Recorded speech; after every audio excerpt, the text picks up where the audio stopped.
Կառավարությունը նախատեսում է մի շարք փոփոխություններ կատարել Հայաստանի Հանրապետության քրեական օրենսգրքում։ Որոշ հանցանքների դեպքում կխստացվեն դրանց համար օրենքով նախատեսված պատժաչափերը։ Մասնավորապես տրանսպորտային միջոցների պետհամարանիշների, լուսարձակների, կողային հայելիների եւ բաղադրիչ այլ մասերի գողությունը այլևս կհամարվի միջին ծանրության զանցանք։ Դրա համար նախատեսված պատիժն էլ առավել երկար։ Վերջին տարիների կտրվածքով իրականացված վերլուծությունները փաստում են, որ այս արարքն ունի մեծ տարածվածություն, կայուն աճի միտում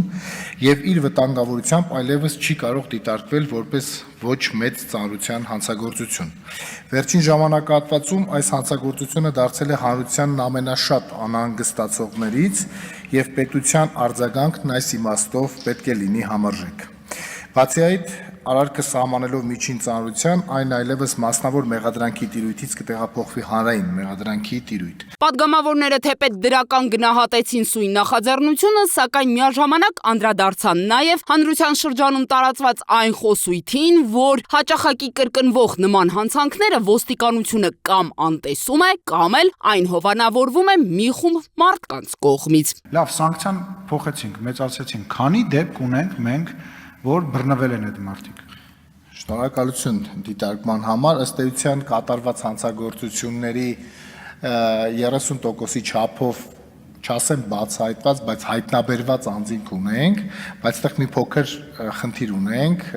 դատական եւ քննչական պրակտիկայում։ Մենք ունենում ենք միևնույն անձի կողմից 30 դրվագ կատարված հանցագործություն, երբ որ առաջի կատարված հանցագործության դեպքում ոստիկանությունը հայտնաբերել է։ Եվ այս իմաստով ծանրացնելով արարքը, տանելով միջին ծանրության տիրույթ, մենք նաև հակված ենք մտածել, որ ավելի խիստ խափանման միջոցներ կկիրառվեն, որտեղ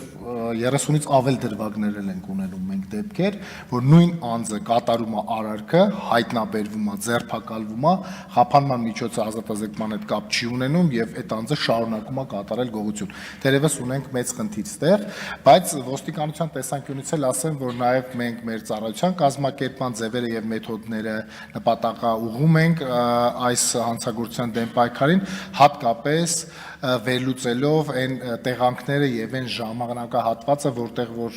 տեղի են ունենում այս գողությունները եւ մարտավարական իմաստով եւս ձեռնարկվում են միջոցառումներ։ Քրեական օրենսգրքում նախատեսված հաջորդ փոփոխությունը վերաբերում է զինվորական կամ այլընտրանքային ծառայության հայտարարված զորակոչից եւ վարժական հավաքներից խուսափելու դեպքերին։ Դրանք նվազեցնելու նպատակով գործադիրը առաջարկում է խստացնել քրեական օրենսգրքի 461-րդ հոդվածի առաջին մասի եւ 462-րդ հոդվածի առաջին մասի սանկցիաներով նախատեսված պատիժները։ Ներկայումս ցավոք նկատվում է պարտադիր զինվորական կամ այլընտրանքային ծառայության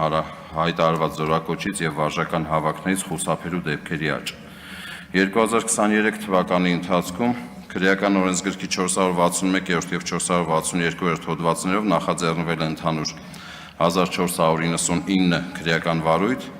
իսկ 2024 թվականի ընթացքում ընդհանուր 1779 քրեական վարույթ։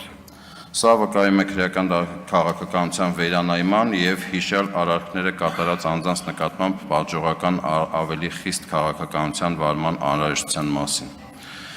Նախագծով առաջարկվում է խստացնել քրեական օրենսգրքի 461-րդ հոդվածի առաջին մասով եւ 462-րդ հոդվածի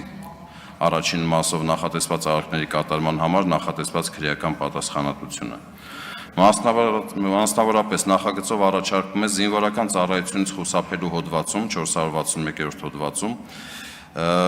առաջին մասում պատիժը 2-ից 5 տարի ժամկետով ազատազրկումը փոխարինել 3-ից 6 տարի ժամկետով ազատազրկմամբ։ Իսկ 462-րդ հոդվածում վարժական հավաքներից խուսափելու դեպքում առաջարկում է սանկցիան, տուգանք սանկցիան,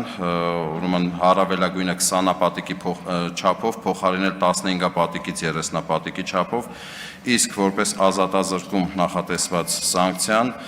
առավելագույնը 2 տարի ժամկետով փոխարինել 1-ից 3 տարի ժամկետով բառերով։ Սրանից զատ ազգային ժողովի այսօրվա նիստում ներկայացվեց նաև կայուն զարգացման եվրոպական հիմնադրամ գումարած հատուկ ներդրումային պատուհան 1 ֆինանսական պայմանագիրը վավերացնելու մասին օրենքի նախագիծը։ Ըստ այս Հայաստանի Հանրապետության եւ Եվրոպական ներդրումային բանկի միջև կնքված ֆինանսական պայմանագրի համաձայն բանկը Հայաստանին տրամադրելու է 236 միլիոն եվրո վարկ, որը ուղղվելու է Սյունիքի մարզում Սիսիան-Քաջարյան ճանապարհահատվածի շինարարության ծրագրի իրականացմանը։ Ծրագիրը իրականացվել է 3 ենթահատվածներով։ Հյուսիսային ենթահատվածը դա 27 կիլոմետր երկարությամբ է, անցնում է Նորավան, Վաղատին, Որոտան, Դարպաս, Լոր, Շենաթաղ բնակավայրերի մոտով։ Երկրորդ հատվածը, որը պետք է իրականացվի, դա Բարգուշատ թունելի կառուցումն է 8-6 կիլոմետր երկարությամբ եւ հարավային ենթահատվածը